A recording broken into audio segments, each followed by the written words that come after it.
স্বপ্ন দেখতে আমরা সবাই ভালোবাসি, কিন্তু নিজের স্বপ্নটাকে ছুঁয়ে দেখার ধৈর্য সবার মধ্যে থাকে না। একজন সাধারণ মানুষ যেখানে পরিশ্রম করে ক্লান্ত, একজন সফল মানুষ কখনোই ক্লান্ত হয় না। তার একটা সাফল্য পরবর্তী আরও একটা সাফল্যের তাগিদ যোগায়। আসসালামু আলাইকুম, welcome back to my channel my daily life and kitchen থেকে আমি শিশির নতুন একটা ব্লগ ভিডিওতে ওয়েলকাম করছি। আশা করছি সবাই ভালো আছেন, সুস্থ আছেন। আমরাও আলহামদুলিল্লাহ ভালো আছি। সকালবেলা ঘুম থেকে উঠে ফ্রেশ হওয়ার পর ঘরের কাজে যখন হাত দেই, প্রথম কাজটাই হচ্ছে ফ্রিজ খোলা। পরের দিনের ঝামেলা কমিয়ে রাখার জন্য যদি আগের দিন কিছু প্রিপেয়ার করে রাখা হয়, সেটাও থাকে ফ্রিজে। আর যদি নগদ ফগদ কিছু তৈরি করে নেওয়ার থাকে, সেটাও কিন্তু সেই ফ্রিজেই থাকে। ইদানিং ফ্রিজ খুললেই মেয়ে দৌড়ে চলে আসে, মা একটা বরফ দাও, খাবো। তো এটা কিন্তু আমিও ছোটবেলায় করেছি, একেবারে কচকচ করে বরফ চিবিয়ে খেয়েছি। ভিডিও শুরুতেই একটা মন খারাপের কথা বলি। আমাদের সাফান বুড়ির কিন্তু শরীরটা একেবারেই ভালো নেই। গতকাল দুপুর থেকেই গাটা একটু পরপর গরম হয়ে উঠছে, মানে জ্বরের মতো দেখা দিচ্ছে। এখন তো কম বেশি সবারই জ্বর হচ্ছে, মেয়েকে নিয়ে খুব টেনশনে আছি।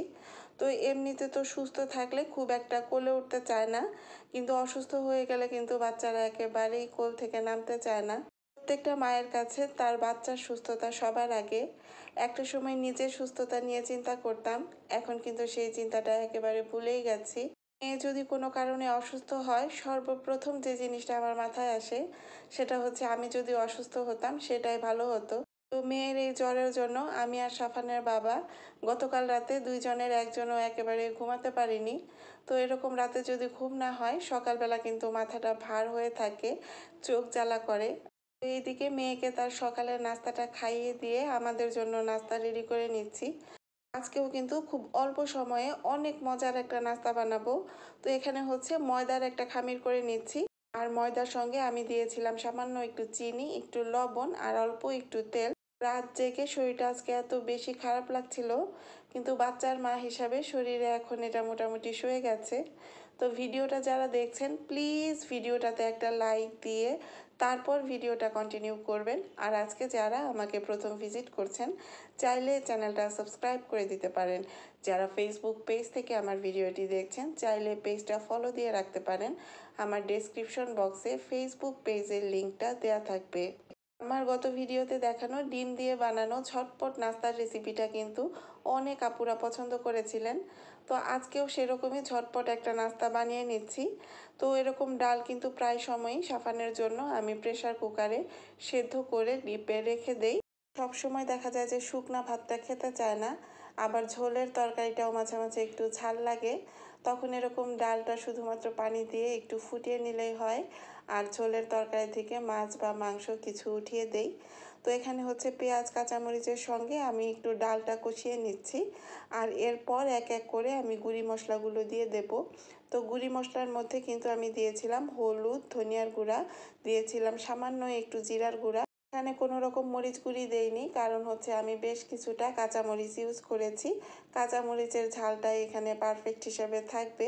আজকে একবার ভেবেছিলাম যে ভিডিওটা আপলোড দিতে পারবো না, কারণ মেয়ের যেহেতু শরীর ভালো না, ওকে কিন্তু অনেক সময় দিতে হচ্ছে। কোলে নিয়ে টুকটাক কাজ তো করা যায়, কিন্তু ক্যামেরার সামনে কাজ করা সম্ভব হয় না। তারপরেও সারা দিনটা যেভাবে টুকটুক করে অল্প অল্প কাজ করে কাটিয়েছি, সেটাই ছোটোখাটো একটা ভিডিওর মাধ্যমে শেয়ার করছি। রুটি বা পরোটা যেটাই বেলতে যাই, আমি কিন্তু গুঁড়ি ছাড়া একেবারেই বেলতে পারি না। রুটি তো ঘোরেই না, সাথে বড়ও হয় না। তো সেই ক্ষেত্রে কিন্তু অনেকটুকু আটা বা গুঁড়ি আমি নিয়ে নেই। তো সেই দিন বাংলাদেশি ব্লগার মিম আইডির মিম আপুর ভিডিও দেখছিলাম। তো ভিডিওতেও কিন্তু আপু একই কথা বলছিলেন, আটার গুঁড়ি ছাড়া রুটি বা পরোটা বেলতে পারেন না। তো আমি এতদিন ভাবতাম আমি একাই মনে হয় এইরকম। তো মিম আপুর ভিডিওটা দেখে কিন্তু মনে মনে একটু শান্তি পেয়েছি। বেশি করে আটা বা ময়দা দিয়ে বেলে নিলে তো কোনো প্রবলেম নেই, কিন্তু প্রবলেম যেটা হয় সেটা হচ্ছে ভাজতে গিয়ে প্যানটা কিন্তু একটু পরে পরে মুছে নিতে হয়, না হলে পোড়া পোড়া হয়ে যায়।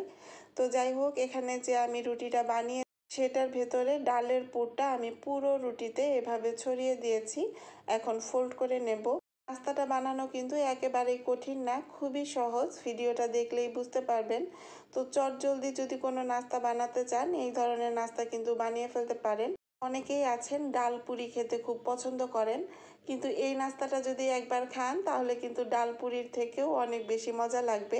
কয়েকদিন ধরে সকালের নাস্তায় আসলে তেমন কিছু করা হচ্ছে না, তো এরকম ছোটোখাটো নাস্তায় কিন্তু খুব অল্প সময়ে বানিয়ে নিচ্ছি। শরীরটা একেবারেই ভালো লাগছে না, তো সেই জন্য চিন্তা করেছি এই ধরনের একটা নাস্তা করি।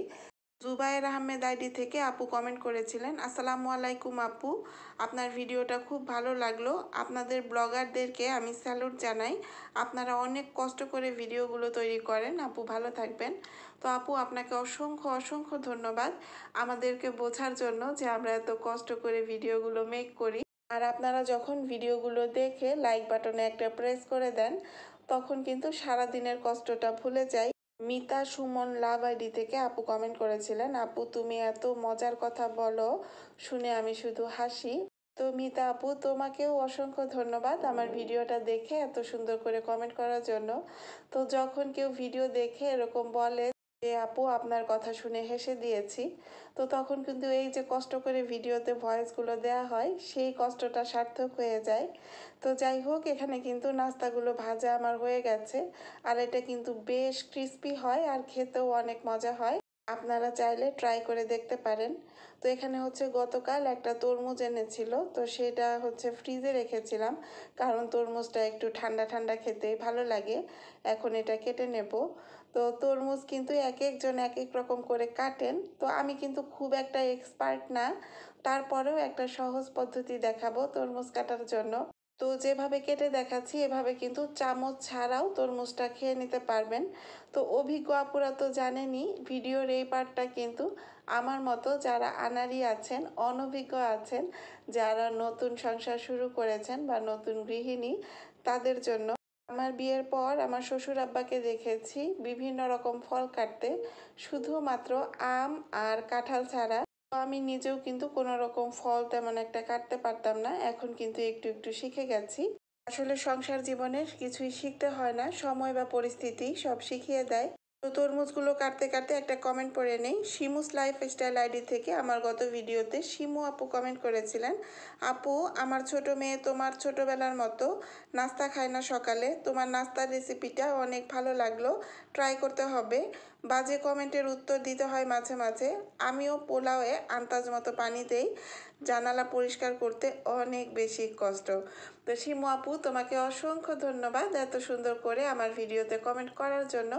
আর তুমি আমার জন্য দোয়া করবে, তোমার মতো যেন আমিও একটা সময় আন্দাজ করে পোলাও বা খিচুড়িতে পানি দিতে পারি। তো এখানে হচ্ছে আমাদের সকালের নাস্তাটা রেডি। তরমুজ কাটাটা কেমন হয়েছে অবশ্যই কিন্তু আমাকে কমেন্ট সেকশনে জানাতে ভুলবেন না।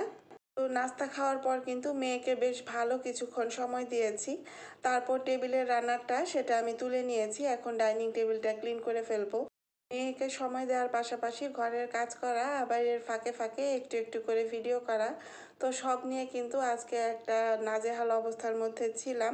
প্রথম প্রথম কিন্তু অনেক বেশি তালগোল পাকিয়ে ফেলতাম, কিন্তু দিন যত যাচ্ছে সহ্য ক্ষমতাটা মনে হয় একটু একটু করে বেড়ে যাচ্ছে। তো যাই হোক, এখানে যে টেবিল রানারটা ছিল সেটাও কিন্তু আমি ধুয়ে বারান্দায় শুকাতে দিয়েছি। গতকাল রাতে ভালোই বৃষ্টি হয়েছে, তো বৃষ্টি হওয়ার পর সকালবেলা কিন্তু আবার রোদও উঠে গেছে। এর ফাঁকে আমি আমার আম্মাজানকে কিন্তু ঘুম পাড়িয়ে দিয়েছি। তো এখন কিন্তু খুব একটা দিনের বেলায় ওকে ঘুম আসতে দিই না, কারণ দেখাচ্ছে যে দিনের বেলায় যদি ঘুমায় তাহলে অনেক রাত করে রাতের বেলায় ঘুমাতে। এখন যেহেতু ঘুমাচ্ছে, চিন্তা করেছি যে এই ফাঁকে ওর খেলনা যে পুতুলগুলো আছে সেগুলো ক্লিন করে নেব। এগুলো কিছুদিন ধরে ক্লিন করে নিতে চাচ্ছি, আসলে করি করি করেও করা হচ্ছে না। তো খুব সহজ পদ্ধতিতেই কিন্তু পুতুলটা আমি ক্লিন করে দেখাচ্ছি। এখানে পুতুলের যে ফেসটা এটা কিন্তু বেশ ময়লা হয়ে গেছে। তো এই ধরনের যে সব ডলগুলো থাকে যেগুলো ব্যাটারি চালিত, তো সেগুলোতে তো আর পানি লাগানো যায় না। সেই সব ডলগুলো কিন্তু আমি মেরিল বা ভ্যাসলিন জাতীয় যে জেলগুলো আছে সেগুলো দিয়েই ক্লিন করে নিই, আর এগুলো দিয়ে কিন্তু খুব সুন্দর ক্লিন হয়ে যায়। এখন কিন্তু অনেকেই বলতেই পারেন যে বাসায় পুতুল রাখা ঠিক না বা পুতুল দিয়ে খেলা ঠিক না। বাসায় পুতুল রাখা ঠিক না, এটা আমি নিজেও বুঝি, কিন্তু বাচ্চার মনকে বোঝাতে পারছি না। তো একটা সময় কিন্তু আমি নিজেও পুতুল দিয়ে খেলেছি, বা আমার মতো অনেকেই পুতুল দিয়ে খেলেছেন যদি মেয়ে বাচ্চা হন।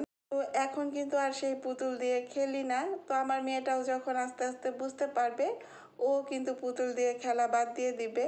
তো যাই হোক, এই যে কথা বলতে বলতে আমি কিন্তু পুতুলটা খুব সুন্দর করে ক্লিন করে নিয়েছি। যেহেতু এই সমস্ত জিনিস দিয়ে বাচ্চারা খেলতে খুব পছন্দ করে, পুতুলকে ডাইপার পরানো হয়, পুতুলকে খাওয়ানো হয়, পুতুলকে ঘুম পাড়ানো হয়, সবই চলতে থাকে। তো এই টনকটা নড়েছে কিন্তু আমার জ্বর আসার পর, যে ওর যে খেলনা পুতুলগুলো আছে সেগুলো ধুয়ে দেওয়া উচিত। হয়তো বা কোনো জার্মস আছে, যে কোনো কারণেই হোক জ্বরটা এসেছে। তো এই যে ইউটিউব, ফেসবুক এই দুই জায়গায় কাজ করে দেখাচ্ছে যে সব দিকে আসলে ব্যালেন্স করতে পারছি না, সব দিকে সমানভাবে সময় দেওয়া হচ্ছে না। তো আজকে ভেবেছি মেয়ের যে খেলনা ডলগুলো আছে, যে সফট টয়েসগুলো আছে, সেগুলো ক্লিন করে ফেলবো। তো এখানে হচ্ছে আমি পানি নিয়েছি, পানির সঙ্গে দিয়েছি ডিটারজেন্ট, আর দিব হচ্ছে স্যাভলন। তো স্যাভলন দেওয়ার পর কিন্তু আমি এখানে একটু ভিনেগারও দিয়েছিলাম, আর এখন একটু ফেনা করে নিচ্ছি। এই যে মিশ্রণটা, এই মিশ্রণটা দিয়ে কিন্তু সফট টয়েসগুলো খুব অল্প সময়ে খুব সুন্দর করে পরিষ্কার হয়। তো যে টয়েসগুলো আছে সেগুলো কিন্তু আমি প্রায় আধা ঘন্টার মতো এখানে ভিজিয়ে রেখেছিলাম। তো ভিজিয়ে রাখার পর এটাতে যে এক্সট্রা ধুলা বালি বা ময়লাগুলো আছে সেগুলো কিন্তু আলগা হয়ে গেছে। একটা মাজনি নিয়েছি, সেই মাজনি দিয়ে এখন ঘষে ঘষে প্রত্যেকটা ডলই আমি ক্লিন করে ফেলবো।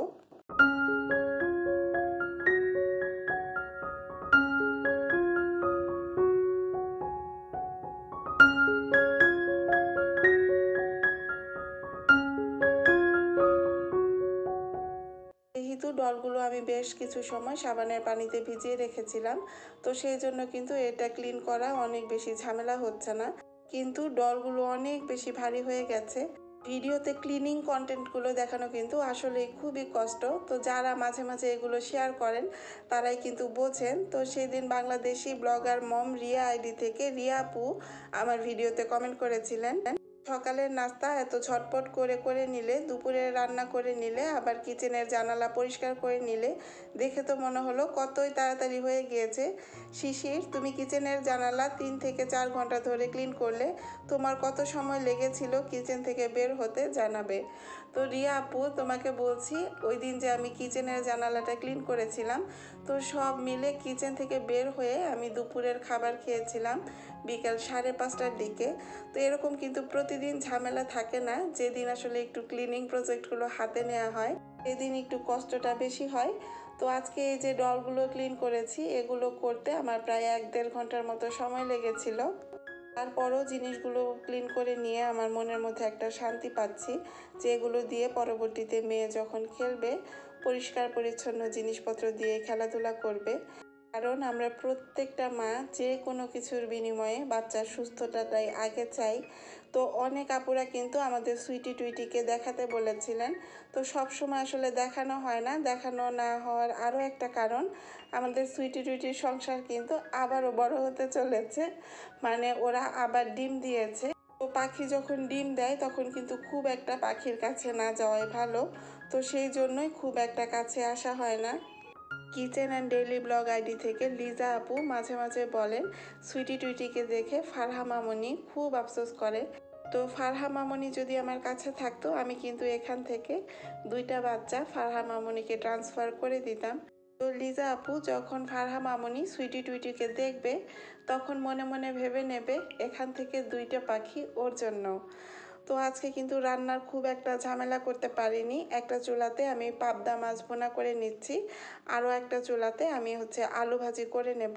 খুব অল্পর মধ্যে রান্নাটা শেষ করে ফেলবো, কারণ এর মধ্যে মেয়েকেও খাওয়াতে হবে। তো আমার গত কয়েকটা ভিডিওতে এই যে হিট প্রুফ সার্ভিং ডিশগুলো, এগুলো নিয়ে বেশ কিছু প্রশ্ন এসেছে। তাদের মধ্যে Bangladeshi blogger Bithi in Dubai ID থেকে বিথি আপু কমেন্ট করেছিলেন যে, আপু তুমি সার্ভিং ডিশগুলো কোথা থেকে নিয়েছো অবশ্যই জানাবে, আর প্রাইস কত নিয়েছে সেটাও জানাবে, কারণ আমাদের এখানে এগুলোর প্রাইস অনেক বেশি। তো এটা কিন্তু নিয়েছিলাম বসুন্ধরার, এই যে কিছুদিন আগে যে শপটার কথা আমি বলেছি, সেই ঢাকা এন্টারপ্রাইজ, ওই শপটা থেকেই। আর এগুলোর প্রাইস নিয়েছিল সম্ভবত 3200 থেকে 3500 টাকা এর মধ্যেই। তো তো সার্ভিং ডিশগুলো কিন্তু ঢাকনা ছাড়া আরও একটু কমের মধ্যেও পাওয়া যায়।